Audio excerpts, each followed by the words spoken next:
Hello my dear students, myself Rajesh Kumar Singh. आज students बात करेंगे lecture number 2 nitrogen containing compounds की बात करने जा रहे हैं और इसमें हम लोग बात करेंगे हाफमैन ब्रोमामाइड डिग्रेडेशन रिएक्शन की। हाफमैन ब्रोमामाइड डिग्रेडेशन रिएक्शन एक बहुत ही इम्पॉर्टेंट रिएक्शन होता है जिसमें हम लोग क्या करते हैं कि एमाइड लेते हैं RCONH2 और उसकी रिएक्शन Br2 प्लस के OH के प्रेजेंस में रिएक्शन कराते हैं तो हमको क्या मिलता है कि एक प्राइमरी अमीन मिलता है और वो अमीन जो हमको मिलेगा उसमें एक कार्बन कम होता है। जो रिएक्टेंट में जितने कार्बन होते हैं उससे एक कार्बन कम होता है। मान लीजिए रिएक्टेंट में 2 कार्बन है तो जो प्रोडक्ट बनेगा उसमें 1 कार्बन मिलेगा। तो इसीलिए इस रिएक्शन का नाम डिग्रेडेशन रिएक्शन पड़ गया क्योंकि इसमें लेंथ ऑफ कार्बन डिक्रीजेस। ठीक है, इस वजह से इसको बोला जाता है हाफमैन ब्रोमामाइड डिग्रेडेशन रिएक्शन। तो चलिए देखते हैं हाफमैन ब्रोमामाइड डिग्रेडेशन रिएक्शन क्या होता है। तो हेडिंग है हाफमैन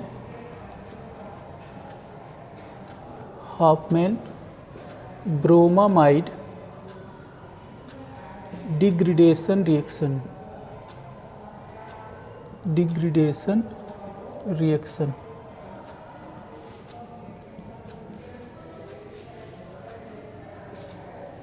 हाफमैन ब्रोमामाइड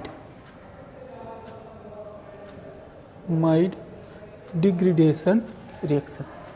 जैसे मान लीजिए दे दिया जाए RCONH2, ये एमाइड दे दिया जाए और इसकी रिएक्शन Br2 प्लस 4KOH के प्रेजेंस में ये रिएक्शन कराई गई।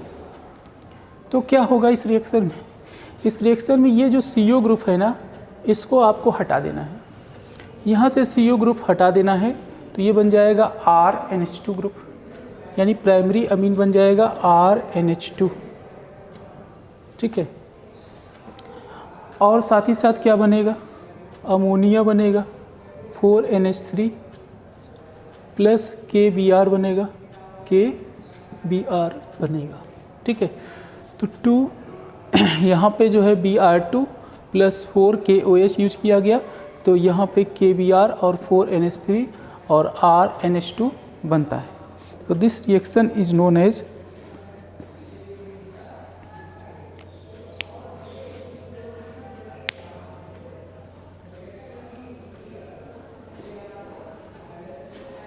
तो यहाँ पर जो बनता है वो RNH2 बनता है, ये हमारा मेन प्रोडक्ट है और इसके साथ Na2CO3 plus NaBr plus H2O बनता है। सॉरी, इसको देखिए यहाँ पे बनता है RNH2 बना प्लस Na2CO3 बनता है। देखो यहाँ पे NaOH लेंगे तो Na2CO3 बनेगा, नहीं तो K2CO3 बनेगा, K2CO3 बनेगा प्लस अब Na सोडियम होता तो बनता क्या? NaBr, तो यहाँ पे क्या बनेगा? KBr बनेगा। ठीक है, 2KBr बन गया प्लस H2O बन जाता है, 2H2O यहाँ पे बन जाएगा। देखो RNH2 ये बना, RNH2 बना और CO यहाँ से निकलता है, ये बनता है K2CO3 बनता है प्लस KBr बनता है 2 मोल्स ऑफ KBr। अगर यहाँ पे NaOH होता तो ये बनता 2NaBr बनता। ठीक है, 2NaBr बनता।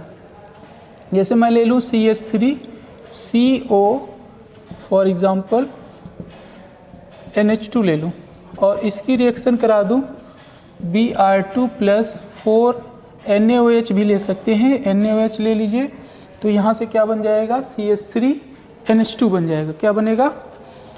यहाँ से CO ग्रुप निकल गया, CO ग्रुप हट गया तो क्या बन गया? CH3NH2 बन गया प्लस Na2CO3 बन गया, Na2CO3 बन गया प्लस 2NaBr बना प्लस 2H2O बना। ठीक है, अब देखिए यहाँ पे 4NaOH लिया गया तो 2 हाइड्रोजन है, 4 हाइड्रोजन है, यहाँ पे भी 4 हाइड्रोजन है। ऑक्सीजन कितने हैं? 4, तो यहाँ भी 4 ऑक्सीजन हो गया। ठीक है, अब उसके बाद देखिए 2NaBr, तो सोडियम यहाँ 4 है तो 2, एक यहाँ 2 है और यहाँ भी 2 है, Br2 2 है तो Br2 भी यहाँ पे देखिए एक Br यहाँ पे इस तरह से जो है बनता है। तो Na2CO3 बनता है यहाँ पे। मेन प्रोडक्ट हमारा जो है ये बना है, इसको बोलेंगे क्या, प्राइमरी अमीन बनता है, प्राइमरी अमीन बनता है, प्राइमरी अमाइन का फॉर्मेशन होता है। ठीक है, ये समझ में आ गया सबको? ओके, अब हम लोग जो है नेक्स्ट प्रॉब्लम करते हैं। कुछ प्रॉब्लम्स करते हैं हम लोग, देखते हैं किस तरह से होगा।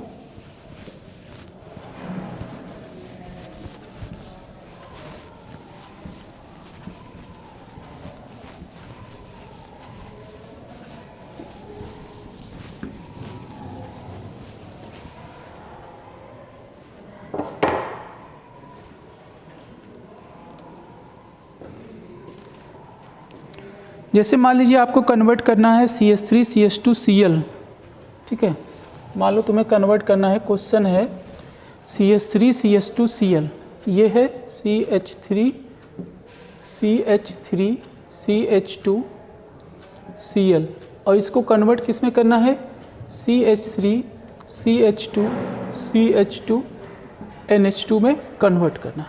हाउ कैन यू कन्वर्ट, इस तरह से क्वेश्चन आएगा कि how can you convert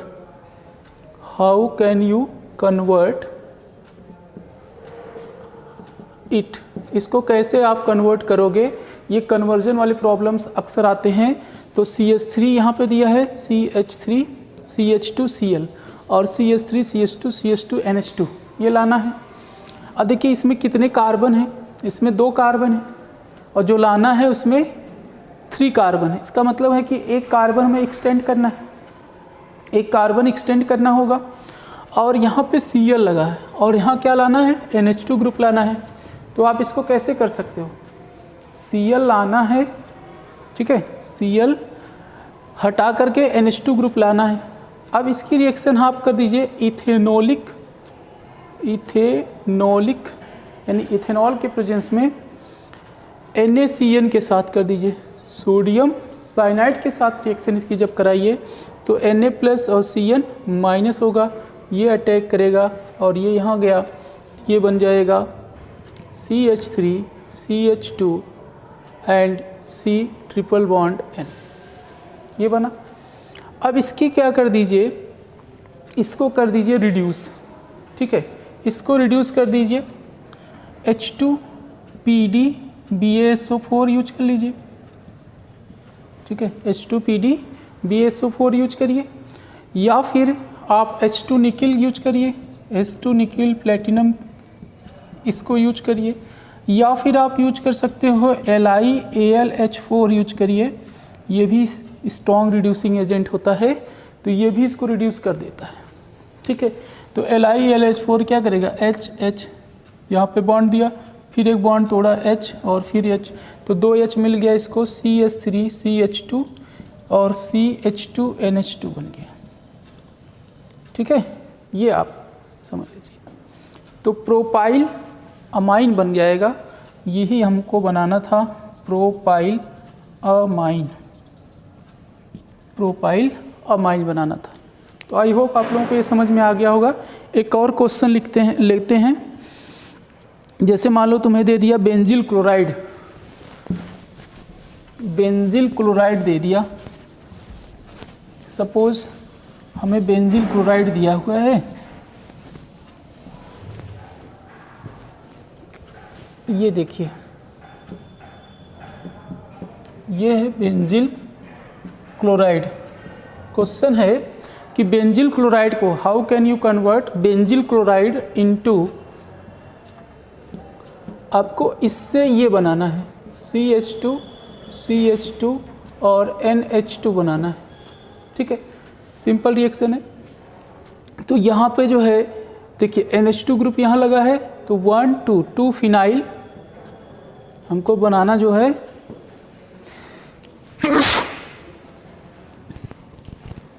sorry for that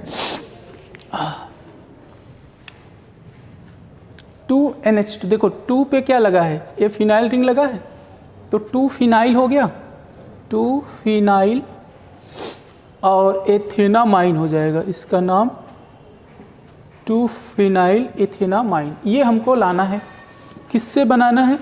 benzyl chloride से। बेंजाइल क्लोराइड से हमें क्या बनाना है? 2 फिनाइल इथेनामाइन बनाना है। तो इसके लिए क्या करें? देखिए, इसके लिए हम लोग क्या करेंगे कि इसके फिर से वही इथेनॉलिक NaCl ले लेंगे, ठीक है, Na+Cl-, ये हो गया, ठीक है। अब ये क्या बना? देखिए, ये चीज़ ऐसे हुआ, CH2Cn हुआ। अब CH2Cn को क्या कर दीजिए? रिड्यूस कर दीजिए। तो इसको रिड्यूस कर दीजिए H2PD या प्लेटिनम सॉलिड के प्रेजेंस में रिड्यूस कर दीजिए। तो Hs दे करके बॉन्ड को तोड़ दीजिए, H और H दे करके बॉन्ड को तोड़ दीजिए, ठीक है। तो ये बन जाएगा, यही बनेगा CH, ये फिनाइल रिंग है, CH2 CH2 NH2, ये बन जाएगा। तो आई होप आप लोगों को ये समझ में आ गया होगा, ठीक है, नोट कर लीजिए। हेलो माय डियर स्टूडेंट्स, क्या हालचाल? आई होप आप लोग अच्छे हैं। स्टूडेंट्स, बात करेंगे, बेहद इंपॉर्टेंट टॉपिक है, physical properties of nitrogen containing compounds की। तो लेक्चर नंबर 3 मैं आपके लिए लेकर के आ गया हूँ। Myself Rajesh Kumar Singh. आज बात करेंगे physical properties of primary amine, secondary amine, tertiary amine and aromatic amines की भी बात करेंगे। चलिए वन बाई वन हम लोग डिस्कस करते हैं। हम लोग ये चीज़ समझते हैं कि देखिए, जो लोअर अमीन्स होते हैं जिनमें 1 या 2 कार्बन होता है, यूजुअली वो एग्जिस्ट करते हैं, एग्जिस्ट एज अ गैस, ठीक है, एग्जिस्ट एज अ गैसेस। और उनका जो ऑर्डर होता है, जो इनका जो स्मेल होता है, ऑर्डर जो होता है वो फिशी ऑर्डर होता है, ठीक है, फिशी ऑर्डर होता है, ठीक है, फिशी ऑर्डर होता है। नेक्स्ट ये होता है कि जो हायर अमीन्स होते हैं, हायर अमाइंस, वो क्या होते हैं? वो लिक्विड होते हैं या फिर क्या होते हैं? सॉलिड होते हैं, ठीक है, या तो लिक्विड होते हैं या तो क्या होते हैं? सॉलिड होते हैं। और ख़ास बात ये होती है कि जो अमाइंस होते हैं वो कलरलेस होते हैं। अमाइंस आर कलरलेस, ये क्या होते हैं? कलरलेस होते हैं। बट अगर इनको एयर के प्रेजेंस में रिएक्शन हो जाती है तो ड्यू टू ऑक्सीडेशन ये कलर भी शो करते हैं। तो ये कलर्ड भी हो सकते हैं due to air oxidation. Air oxidation के वजह से ये कलर शो कर सकते हैं। एयर ऑक्सीडेशन होने की वजह से ये क्या कर सकते हैं? कलर शो कर सकते हैं, ठीक है। अच्छा, ये समझ में आ गया। अच्छा, अमीन्स क्या वाटर सॉल्युबल होते हैं? थोड़ा सोचिए कि क्या अमीन्स जो होते हैं वाटर सॉल्युबल होंगे? Amines are water soluble like alcohol. देखिए, अगर मान लीजिए मैं कहूँ कि CH3NH2, this is called primary amine, this is called primary amine, okay. Primary amine को वाटर में डालिए तो ये वाटर में सॉल्युबल होता है, सॉल्युबल इन वाटर। ये वाटर में सॉल्युबल क्यों होता है? इसके पीछे क्या वजह है? जैसे एथेनॉल आप लोगों ने पढ़ा था, या मेथेनॉल या एथेनॉल की बात करें, वो वाटर में सॉल्युबल होता है, ये सॉल्युबल है, ये आपको पता है। वाटर में एल्कोहल सॉल्युबल होता है, इथाइल एल्कोहल है, ठीक है। तो ये क्या है? सॉल्युबल होता है वाटर में। अब इसके पीछे लॉजिक क्या है? सॉल्युबल क्यों होता है? Due to hydrogen bonding. Hydrogen bonding की वजह से, हाइड्रोजन बॉन्डिंग होने के वजह से ये वाटर में सॉल्युबल होता है। और ये भी सॉल्युबल उसी वजह से है, due to hydrogen bonding, due to H bonding. Hydrogen bonding की वजह से ये भी सॉल्युबल होता है। लेकिन ज़्यादा सॉल्युबल कौन होता है? देखो, नाइट्रोजन की इलेक्ट्रोनेगेटिविटी 3 होती है और ऑक्सीजन की 3.5 होती है, यानी ऑक्सीजन मोर इलेक्ट्रोनेगेटिव होता है देन नाइट्रोजन। तो जो CH3, यहाँ पे CH3NH2 ग्रुप है और यहाँ पे क्या है, CH3OH ग्रुप है, ठीक है, CH3OH, मतलब कार्बन टू ऑक्सीजन यहाँ पे इलेक्ट्रोनेगेटिविटी डिफरेंस ज़्यादा है, तो ये मोर पोलर है। ये क्या है, मोर पोलर है। और ये कार्बन टू नाइट्रोजन जो इलेक्ट्रोनेगेटिविटी डिफरेंस है वो कम है, इसी वजह से ये लेस पोलर है, लेस पोलर है। और ये क्या है, मोर पोलर है। तो जब पोलर ज़्यादा होगा तो सॉल्युबल वाटर में, वाटर के साथ हाइड्रोजन बॉन्डिंग स्ट्रॉन्गर बनाएगा। बस समझ में आ रही है कि नहीं? जब पोलरिटी ज़्यादा होगी तो वाटर भी पोलर है, तो पोलर के साथ ज़्यादा सॉल्युबल होता है। जो ज़्यादा पोलर होगा उसके साथ ज़्यादा अच्छी बॉन्डिंग होगी, स्ट्रॉन्गर बॉन्डिंग होगी, तो ज़्यादा सॉल्युबिलिटी होगी। बात समझ में आ रही? तो H बॉन्डिंग होने के वजह से ये वाटर में सॉल्युबल होते हैं। अब जैसे मान लीजिए आपके पास क्वेश्चन आ जाए, प्राइमरी सेकेंडरी टर्सरी अमीन दे दिया जाए और पूछा जाए कि कौन ज़्यादा वाटर में सॉल्युबल है। प्राइमरी सेकेंडरी टर्सरी अमाइन में वाटर में कौन ज़्यादा सॉल्युबल है। जैसे मान लो आपने पास दे दिया जाए CH3NH2, CH3, CH3NH2, CH3N, CH3 and CH3। ये प्राइमरी अमाइन है 1 डिग्री, ये 2 डिग्री है और ये 3 डिग्री है, ठीक है, 3 डिग्री अमाइन है। टर्सरी अमाइन जिसको बोला जाता है। तो प्राइमरी सेकेंडरी टर्सरी अमाइन में से ज़्यादा सॉल्युबल कौन होगा? जो ज़्यादा हाइड्रोजन बॉन्डिंग बनाएगा। सिंपल सी बात है, जो ज़्यादा हाइड्रोजन बॉन्डिंग बनाएगा वो ज़्यादा सॉल्युबल होगा। तो टर्सरी अमाइन जो होता है वो हाइड्रोजन बॉन्डिंग उतना अच्छा नहीं कर पाता due to steric hindrance, steric hindrance आ जाएगा। लेकिन प्राइमरी अमीन में देखिए, प्राइमरी अमीन में देखिए यहाँ पे CH3 है, यहाँ पे क्या है, एक तरफ CH3 है और इस नाइट्रोजन पे 2 हाइड्रोजन प्रेजेंट है, इस नाइट्रोजन पे 2 हाइड्रोजन प्रेजेंट हैं। तो ये वाटर के साथ हाइड्रोजन बॉन्डिंग कर सकते हैं, ये वाटर के साथ हाइड्रोजन बॉन्डिंग कर सकते हैं। ये देखिए इस तरह से। तो यहाँ पे हाइड्रोजन बॉन्डिंग 2 हाइड्रोजन कर रहे हैं, इसलिए मोर हाइड्रोजन बॉन्डिंग हो रही है। जबकि CH3 अगर हम बात करें NH की और CH3 की बात करें तो यहाँ पे सिर्फ 1 हाइड्रोजन अवेलेबल होगा। हाइड्रोजन बॉन्डिंग करने के लिए सिर्फ 1 हाइड्रोजन अवेलेबल है और टर्सरी अमाइन में तो एक भी हाइड्रोजन अवेलेबल नहीं। Hydrogen must be present at more electronegative atom. आप कहोगे सर CH3 पे हाइड्रोजन है, तो ये हमें CH3 वाला हाइड्रोजन नहीं देखना है। हाइड्रोजन हमें वो वाला चाहिए जो कि मोर इलेक्ट्रोनेगेटिव पे प्रेजेंट होना चाहिए। यही तो कंडीशन था।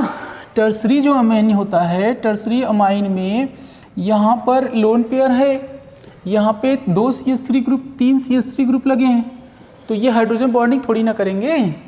Hydrogen must be present on nitrogen और नाइट्रोजन पे कोई हाइड्रोजन है ही नहीं, तो सबसे लेस यहाँ पे हाइड्रोजन बॉन्डिंग होगा ही नहीं, तो इसकी सॉल्युबिलिटी तो सबसे कम हो जाएगी, तो बॉइलिंग पॉइंट सबसे कम हो जाएगा।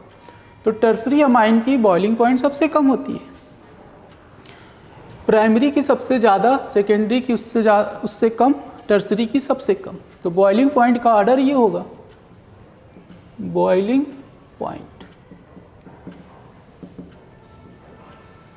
तो ये आपको समझ में आना चाहिए, बॉइलिंग पॉइंट इस तरह से होता है। और जैसे जैसे एल्किल ग्रुप का नेचर बढ़ेगा वैसे वैसे क्या होगा, जैसे जैसे एल्किल ग्रुप का नेचर बढ़ेगा स्टूडेंट्स, वैसे वैसे क्या होगा कि सॉल्युबिलिटी कम होती जाएगी due to increase in hydrophobic nature. Hydrophobic nature बढ़ेगा तो क्या होगा कि सॉल्बिलिटी कम होती जाएगी। जैसे मैं कहूँ, मैं आपको दे दूँ, सपोज प्राइमरी अमीन में मेथेनामाइन दे दिया जाए, मेथेनामाइन एक ये दे दिया जाए, ठीक है, और दूसरी चीज़ दे दिया जाए CH3 CH2 और यहाँ पे NH2 दे दिया जाए, एथेनामाइन दे दिया जाए, CH3 CH2 CH2 NH2 दे दिया जाए, ठीक है, या फिर दे दिया जाए CH3 CH2 CH2 CH2 NH2 दे दिया जाए, तो ब्यूटेनामाइन दे दिया जाए, प्रोपेनामाइन, एथेनामाइन और मेथेनामाइन। तो मेथेनामाइन में कार्बन सबसे कम है, ये एथेनामाइन है, और ये क्या है, प्रोपेनामाइन है, प्रोपेनामाइन है, और ये क्या है, ब्यूटेनामाइन है, ठीक है, एथेनामाइन, प्रोपेनामाइन, ब्यूटेनामाइन। तो ये 4 अमाइन दिए हैं, तो टॉप टू बॉटम चलने पे क्या हो रहा है कि इंक्रीज कर रहा है नंबर ऑफ कार्बन, क्या हो रहा है, increases number of carbons increases. जब नंबर ऑफ कार्बन इंक्रीज करेगा तो हाइड्रोफोबिक नेचर बढ़ेगा। बात समझ में आ रही है, hydrophobic nature increases, hydrophobic nature increases. When hydrophobic nature increases, then solubility decreases. Solubility decreases. Solubility decreases means boiling point decreases. Solubility decreases means boiling point decreases. That's why first one has maximum solubility, then second, then third, and last one is has least boiling point. तो I hope आप लोगों को ये चीज़ समझ में आ रहा होगा। तो फिजिकल प्रॉपर्टी हम लोगों ने कंप्लीट कर लिया। अब हम लोग केमिकल प्रॉपर्टी की तरफ बढ़ेंगे आगे नेक्स्ट वीडियो में, ठीक है। तो केमिकल प्रॉपर्टी करते हैं, तो इसको नोट डाउन करिए।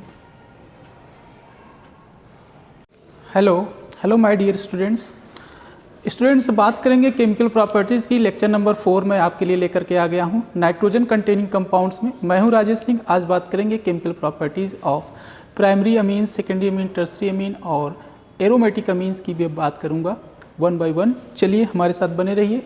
बात करेंगे बेसिक कैरेक्टर, बेसिक स्ट्रेंथ की बात करेंगे कि जो अमीन्स होते हैं they are basic in nature, they are basic in nature. वो क्या होते हैं, बेसिक इन नेचर होते हैं। तो उसकी बात हम लोग करने जा रहे हैं। देखिए, सबसे पहले चीज़ हम लोग बात करेंगे कि बेसिक स्ट्रेंथ को कैसे कंपेयर किया जाए। आसान है, समझ में आ जाएगा, कोई दिक्कत नहीं। देखिए, इसके पहले आप लोगों ने एसिडिक स्ट्रेंथ कंपेयर किया था और आज हम लोग बात करेंगे बेसिक स्ट्रेंथ किस तरह से कंपेयर किया जाए। जैसे सपोज दैट अमोनिया है, तो अमोनिया के ऊपर यहाँ पे क्या होता है, लोन पेयर होता है। तो ये लोन पेयर किसी भी स्पीसीज़ को दे सकता है। मान लीजिए ए को दे दिया इसने, तो लोन पेयर ये डोनर है। जो लोन पेयर डोनर होते हैं they are called Lewis base. Lone pair donor है, और लोन पेयर जो डोनर होते हैं they are called Lewis base, they are called Lewis base. वो लुईस बेस कहलाते हैं। क्या कहलाते हैं, लुईस बेस कहलाते हैं। जैसे मान लो दे दिया जाए RNH2, तो RNH2 यहाँ भी लोन पेयर है, यहाँ भी इसके ऊपर लोन पेयर है, तो ये किसी को दे सकता है। मान लीजिए ए को इसने लोन पेयर दे दिया, तो ये भी क्या होगा, बेसिक होगा। ये भी क्या होगा, बेसिक इन नेचर होगा। तो आज मैं इसी की बात करने जा रहा हूँ कि इनको कैसे कंपेयर किया जाए। देखिए, बेसिक स्ट्रेंथ जो होता है वो किस बात पे डिपेंड करता है। एक एक चीज़ें हम लोग बहुत अच्छे से क्लियर करते हुए चलेंगे। बेसिक स्ट्रेंथ किस बात पे डिपेंड करता है उसकी बात कर लेते हैं। देखिए, basic strength dear students depend करता है के बी वैल्यूज़ की। Higher the K B values, higher the K B values, higher will be basic strength. जितना ज़्यादा के बी वैल्यू होगा उतना ज़्यादा होगा basic strength. Basic strength K B पे डिपेंड करता है। के बी जितना ज़्यादा होगा बेसिक स्ट्रेंथ उतना ही ज़्यादा होगा। बात समझ में आ रही? के बी जितना ज़्यादा होगा बेसिक स्ट्रेंथ उतना ही ज़्यादा होगा। या मैं बोल सकता हूँ कि basic strength is inversely proportional to P K B values की। पी के बी वैल्यू जितना ज़्यादा होगा बेसिक स्ट्रेंथ उतना ही कम होगा, क्योंकि इन्वर्सली प्रोपोर्शनल है। पी के बी वैल्यू जितना ज़्यादा होगा बेसिक स्ट्रेंथ उतना ही कम होगा। ये समझ में आता है आपको? Since we know that p K b values equal to minus log of K b, p K b values equal to minus log of K b. तो के बी अगर ज़्यादा हुआ तो पी के बी कम हुआ, P K B अगर ज़्यादा हुआ तो के बी कम हुआ। इन्वर्सली प्रोपोर्शनल है। ये समझ में आ रही? दूसरी चीज़ ये बात करते हैं, जो बेसिक स्ट्रेंथ होता है जैसे RnH2 होता है, ये लोन पेयर है यहाँ पे। तो ये जो लोन पेयर है वो जितना ज़्यादा लोकलाइज्ड होगा, मोर लोकलाइज्ड, अगर ज़्यादा लोकलाइज्ड हुआ तो लेस डी लोकलाइज होगा, less D localised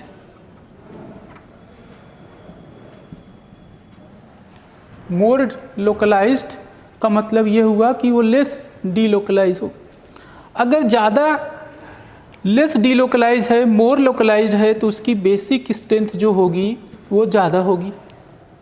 basic strength क्या होगी? ज़्यादा होगी। भाई किसी को लोन पेयर उसको डोनेट करना है तो लोन पेयर जितना ज़्यादा उस पर होगा उतना ज़्यादा उसकी बेसिक स्ट्रेंथ होगी। ये बात समझ में आ रही है सबको?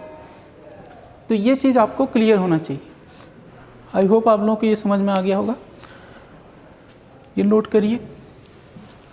फिर उसके बाद हम लोग बात करते हैं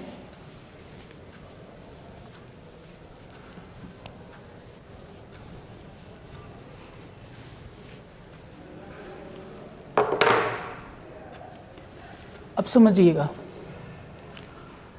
जैसे हमने ले लिया RnH2 ले लिया, ठीक है, RnH2 ले लिया, तो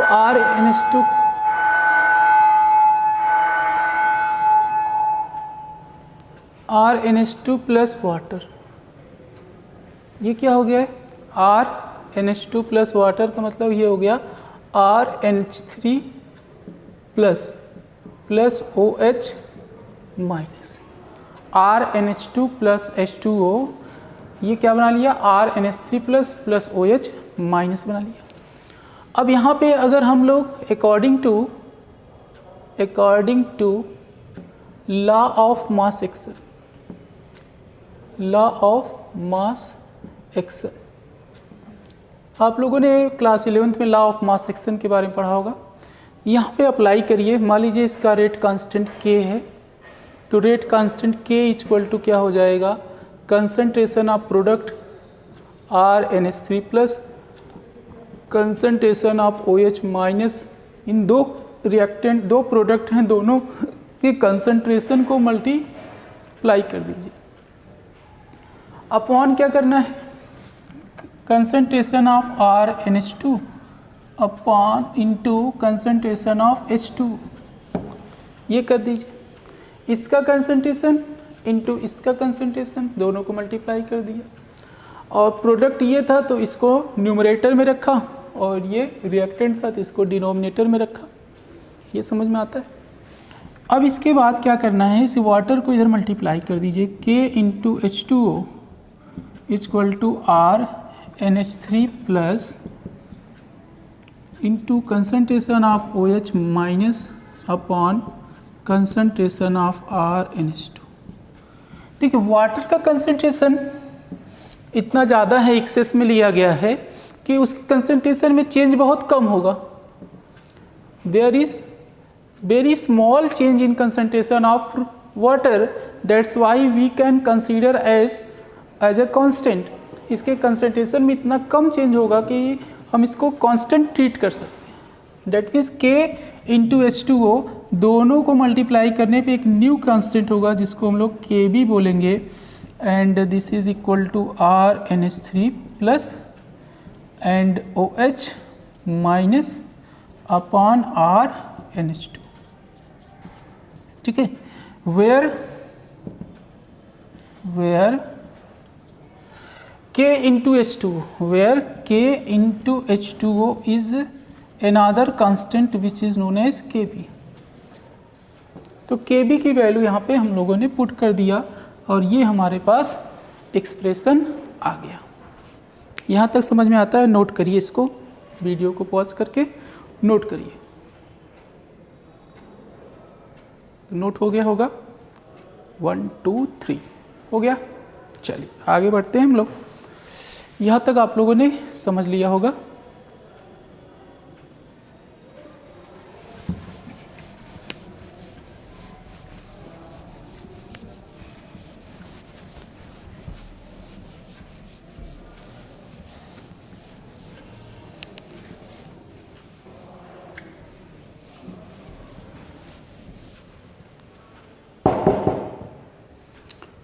अब यहाँ पे समझिए कि जो Kb वैल्यूज़ है, Kb वैल्यू है वो किस पे डिपेंड कर रहा है? वो कंसंट्रेशन ऑफ RNH3 प्लस पे डिपेंड कर रहा है, इसके कंसंट्रेशन पे डिपेंड कर रहा है, और कंसंट्रेशन ऑफ OH माइनस पे डिपेंड कर रहा है अपॉन कंसंट्रेशन ऑफ RNH2, इस पे भी डिपेंड कर रहा है, ठीक। यहाँ पे Kb वैल्यू OH माइनस के कंसंट्रेशन पे डिपेंड कर रहा है। तो हम लोग ये बोल सकते हैं कि Kb तब ज़्यादा होगा जब OH माइनस आयन का कंसंट्रेशन ज़्यादा होगा। डायरेक्टली प्रोपोर्शनल है ना। डायरेक्टली प्रोपोर्शनल का क्या मतलब होता है कि ये बढ़ेगा तो ये भी बढ़ेगा। अच्छा, ये इन्वर्सली प्रोपोर्शनल होगा pH वैल्यू के। pH जिसका कम, pH जिसका कम तो उसका Kb ज़्यादा। देखिए उल्टा हम लोगों ने बोल दिया, सॉरी। देखिए OH माइनस आयन कंसंट्रेशन जितना ज़्यादा Kb उतना ज़्यादा। अब pH जितना ज़्यादा होगा तो Kb उतना ज़्यादा होगा, या कहें कि pOH जितना कम होगा तो pH उतना ज़्यादा होगा, और pH अगर ज़्यादा है तो Kb ज़्यादा होगा। pH ज़्यादा है तो Kb ज़्यादा होगा। तो आइए प्रॉब्लम इस पे करते हैं। आप लोग इसको फॉर्मूले को भी नोट कर लीजिए। Because pH plus pOH equal to 14, तो pH बढ़ेगा तो pOH कम होगा, pOH बढ़ेगा तो pH कम होगा।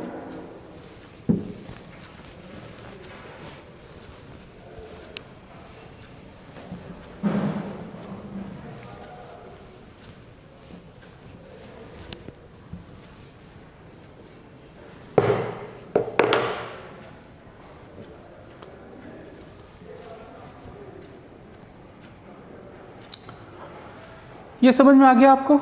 अब एग्ज़ाम्पल हम लोग करते हैं। एग्ज़ाम्पल, ठीक है, एग्ज़ाम्पल इस पे करते हैं। एक नेक्स्ट वीडियो में हम लोग एग्ज़ाम्पल इसको डिस्कस करते हैं।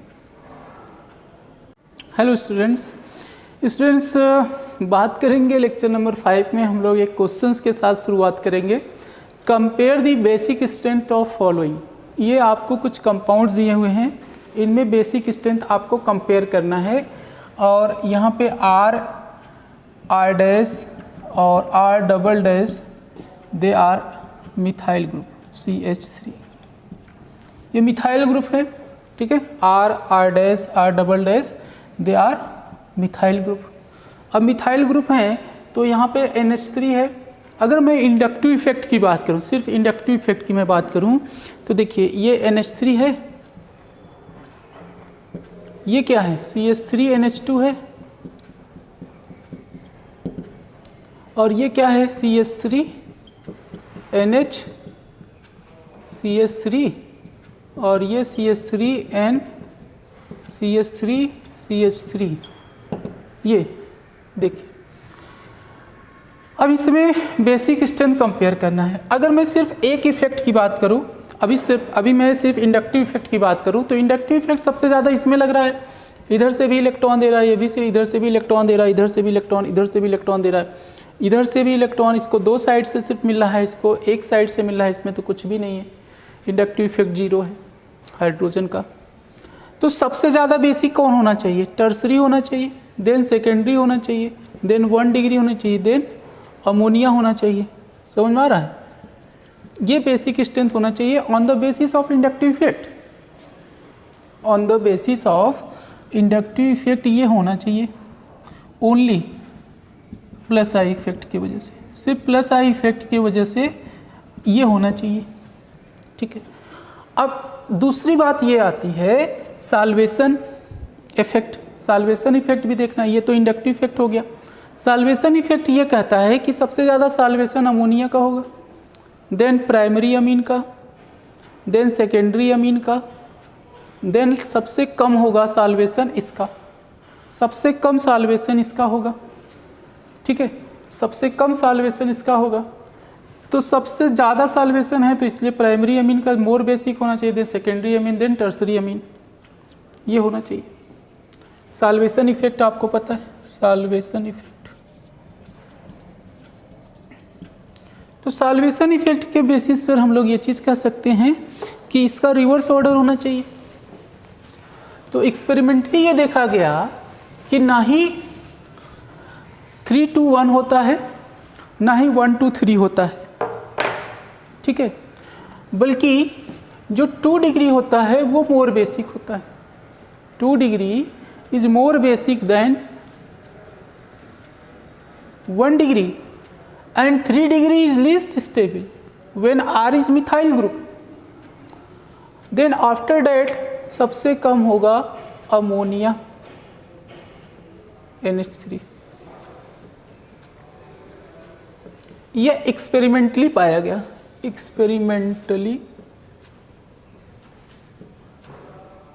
एक्सपेरिमेंटली डिटरमाइंड किया गया।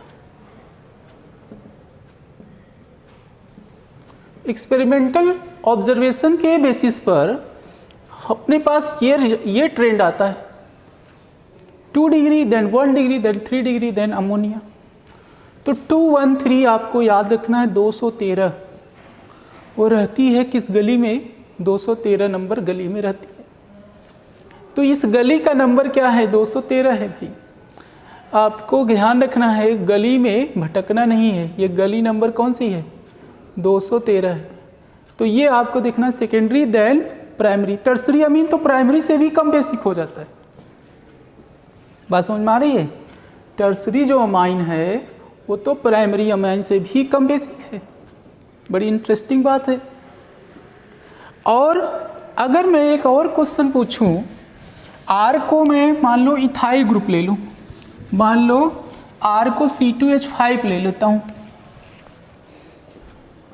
ठीक है, R को मैं क्या ले लेता हूँ? C2H5 ले लेता हूँ, NH2 ले लिया, ये है NH3। फिर उसके बाद dear C2H5 whole twice NH ले लिया, C2H5 NH ले लिया। Then after that we get triethylamine. First, second, third and fourth ये है ट्राई अमाइन। तो ट्राई इथाइल अमाइन है, ये डाई इथाइल अमाइन है, ये इथाइल अमाइन है और ये अमोनिया है। अब इसमें जैसे बेसिक स्ट्रेंथ कंपेयर करना है तो 2 वाला तो सबसे ज़्यादा होगा, 2 वाला उसमें भी ज़्यादा था, इसमें भी ज़्यादा है। बस 213 था और ये गली थोड़ा सा एक्सचेंज कर दो, 231 कर लो, 231 कर लो। 231 सबसे ज़्यादा 2 होगा, आफ्टर डेट 3 होगा और सबसे कम कौन होगा? 1 होगा। बात समझ में आ रही है कि नहीं आ रही? भाई 2 डिग्री वाला सबसे ज़्यादा होगा, थर्ड वाला सबसे ज़्यादा होगा, देन आफ्टर डेट 4th होगा और देन फर्स्ट सबसे ज़्यादा थर्ड, फिर फोर्थ, फिर सेकंड और सबसे कम फर्स्ट। ये चीज़ आपको समझना पड़ेगा। तो ये 2 पॉइंट्स आपको ध्यान में रखने हैं, क्योंकि सिर्फ सिंगल इफेक्ट्स नहीं काम करता। टर्सरी अमाइन लेस बेसिक हो जाता है due to steric hindrance. 3 methyl group या इथाइल ग्रुप के वजह से इसकी बेसिक स्ट्रेंथ कम हो जाती है। तो सेकेंडरी जो होता है वो जो है उससे ज़्यादा बेसिक निकल जाता है। ठीक है, ये चीज़ आपको समझ में आई होप आ गई होगी। और इस दोनों डिजिट को याद रखना है। मिथाइल है तो 213, ठीक है, और इथाइल है तो 231, 231। ये आपको नंबर भूलना नहीं है। अब देखिए बात आती है यहाँ पे, जैसे मान लीजिए कुछ मिक्स्ड प्रॉब्लम जैसे बनते हैं, जैसे मान लो NH3 दे दिया, ठीक है, NH3 दे दिया और साथ ही साथ क्या दे दिया, एनिलीन दे दिया, ठीक है, एराइल अमाइन दे दिया, और क्या दे दिया, C2H5NH2 दे दिया, और क्या दे दिया भाई, C2H5 का होल ट्वाइस NH दे दिया। अब इन चारों में कह दिया कि कंपेयर करिए बेसिक स्ट्रेंथ। इन चारों में बेसिक स्ट्रेंथ कंपेयर करिए। तो आप इन चारों को बेसिक स्ट्रेंथ कंपेयर करना है तो आप एक चीज़ ध्यान रखिएगा कि जो एरोमेटिक जो अमाइंस होते हैं they are less basic than aliphatic. Aliphatic amines are more basic. Aliphatic amines are more basic than aromatic amines. Reason क्या है, ऐसा क्यों होता है कि एलिफैटिक अमाइंस जो होते हैं वो एरोमेटिक से ज़्यादा हो जाते हैं? उसके पीछे वजह क्या है? Because of delocalization of lone pair. यहाँ पे लोन पेयर स्थिर नहीं है, ये डीलोकलाइज कर रहा है, इस रिंग पे घूम रहा है, अवेलेबिलिटी कम है। Lone pair here, lone pair is less available, ये लेस अवेलेबल है। और यहाँ पे ये मोर अमोनिया भी इससे ज़्यादा बेसिक हो जाता है। अमोनिया का भी दिन अच्छे आ जाते हैं, इससे ज़्यादा ये बेसिक हो जाता है। देन आफ्टर डेट हमको पता है ये एलिफैटिक है, ये भी एलिफैटिक है, तो इस सेकेंडरी है, ये 1 डिग्री है, तो 2 डिग्री वाला आपको पता है सबसे ज़्यादा होता है, इसका मतलब है फोर्थ सबसे ज़्यादा होगा, देन थर्ड होगा, देन सेकेंड होगा, और सबसे कम कौन होगा? फर्स्ट। तो this is the decreasing order of basic strength. Decreasing order of basic strength. Basic strength का ये डिक्रीजिंग ऑर्डर अपने पास आता है। आई होप आप लोगों को ये चीज़ समझ में आ गया होगा, ठीक है। यहाँ पे ये चीज़ समझ में आ गया होगा कि ऐसा ये क्यों हो रहा है। Decreasing order of basic strength. तो aniline is less basic than ammonia. Aniline जो होता है वो अमोनिया से भी कम बेसिक होता है। ये आपको समझ में आई होप आ गया होगा। तो एल्काइलेशन नेक्स्ट होता है, जो कि हम लोगों ने कर लिया है, और उसके बाद एसाइलेशन रिएक्शन है। एसाइलेशन रिएक्शन, तो ये आप लोग नोट कर लीजिए। इसके बाद एसाइलेशन रिएक्शन हम लोग देखते हैं। देखो एसाइलेशन रिएक्शन बहुत आसान है। जैसे किसी प्राइमरी अमीन की एसाइल क्लोराइड के साथ रिएक्शन करा दीजिए तो एसाइलेशन कहलाएगा। Acylation reaction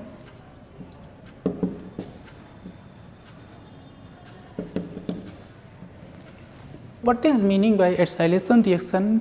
When amine is treated with acyl chloride then we get, यहाँ पे क्या होता है, py pyridine as a solvent आप यूज कर सकते हो, ठीक है। तो यहाँ पे करना क्या है, बहुत आसान है। इसकी रिएक्शन यहाँ कराइए, ये यहाँ जाएगा, इसके रिवर्स अटैक से Cl निकल जाएगा, RNH2 प्लस, और यहाँ पे C double bond R dash, ये हो गया और फिर यहाँ से H निकल गया सेकेंड स्टेप में, तो RNHCOR ये आपको फाइनली प्रोडक्ट मिल जाता है। ठीक है, तो बेस की प्रेजेंस में ये रिएक्शन होता है। बेस क्या करता है, ये जो पिरिडीन है वो बेस है, बेस क्या करेगा, इस प्रोटॉन को ले लेगा। ये देखो प्रोटॉन है ना यहाँ, तो ये प्रोटॉन को ले लेगा, तो बेस प्रोटॉन को ले लिया और ये चीज़ ऐसे बन गई। ठीक है, आई होप आप लोगों को ये समझ में आ गया होगा। जैसे मान लीजिए ले लीजिए आप CH3COCl और इसकी रिएक्शन इथाइल अमाइन के साथ करा दीजिए।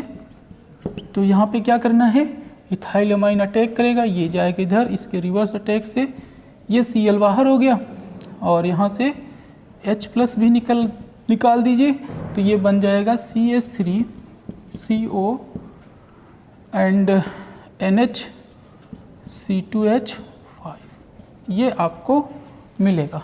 ठीक है, आई होप आप लोगों को ये चीज़ समझ में आ गया होगा, तो इसको भी नोट डाउन कर लीजिए।